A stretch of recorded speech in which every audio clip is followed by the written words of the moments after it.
Everybody, clap once. Clap twice. Clap once.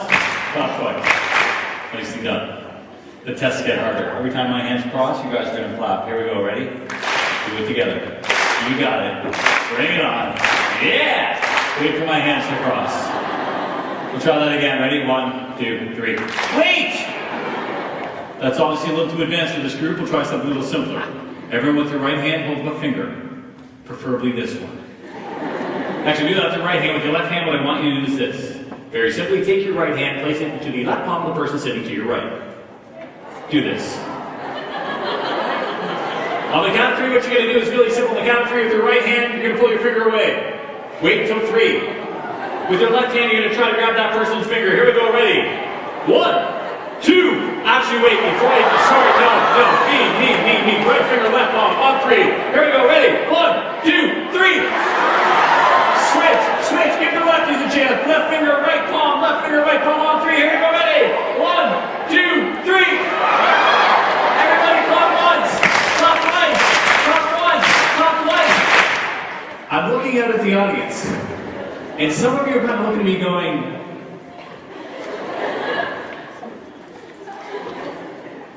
he kind of looks like Ross off of Friends.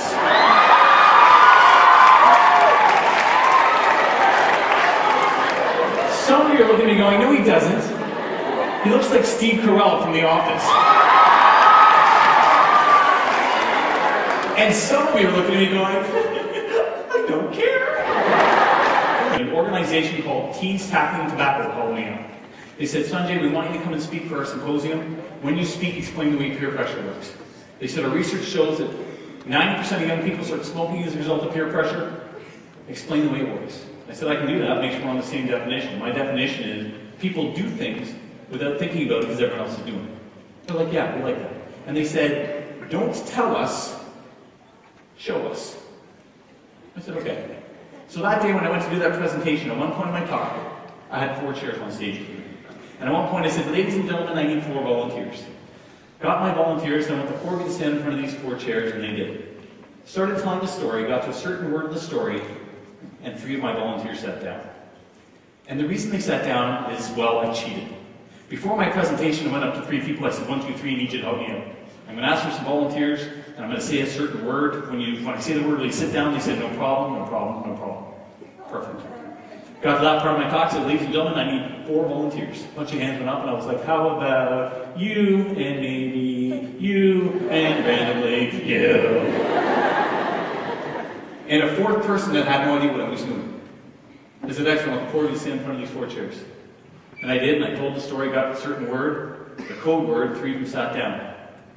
Guess the 4th one sat down. Wow, well, come on. I mean, it makes a lot of sense, right?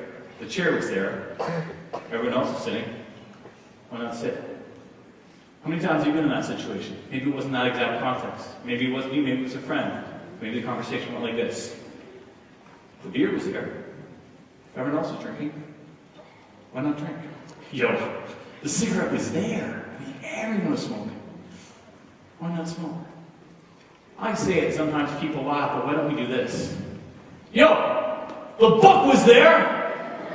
Everyone else was reading. Why not read?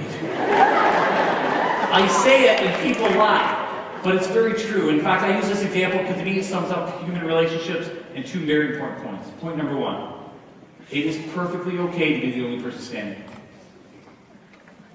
As you go through life, you're going to have opportunities to stand and opportunities to sit. There's absolutely nothing wrong with being the only person standing.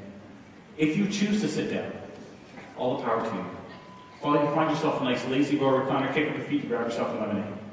But if the only reason you're sitting down is because everyone else around you is sitting down, I'm going to suggest you want to re-examine that choice. Point number 2. Just like we can make that 4th person sit down, we can make that 4th person stand. Just like we can negatively influence people around us to sit down, we can positively influence people around us to stand. And that's what today is about. Today is about discovering what is it you want to stand for, what resonates with you, what's your passion? Is it bikes? Is it oceans?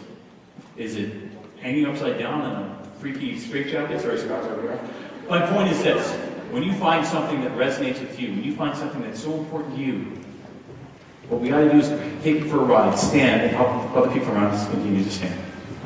I'm Sunjay. Count me in.